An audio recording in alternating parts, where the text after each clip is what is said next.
Okay, so 5 signs you need to run from your roofing contractor. Number 1 is if they don't have any Google reviews or they don't have a good presence on Google.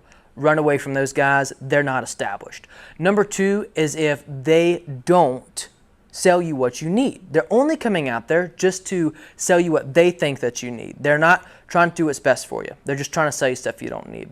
Number 3 is ultimately what it comes down to is if they're late. If they give you the ghost treatment where they're supposed to be here at a certain time, they just don't show up, don't call, don't text, nothing, don't use those guys. 0 tolerance for those guys.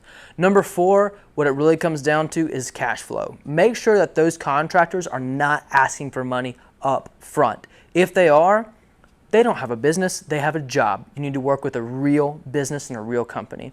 Number 5, and very near and dear to my heart, if you've watched any of the other content that we've made, is insurance. Make sure that they have adequate general liability and workers' comp insurance and that they're willing to make you an additional insured on their policy.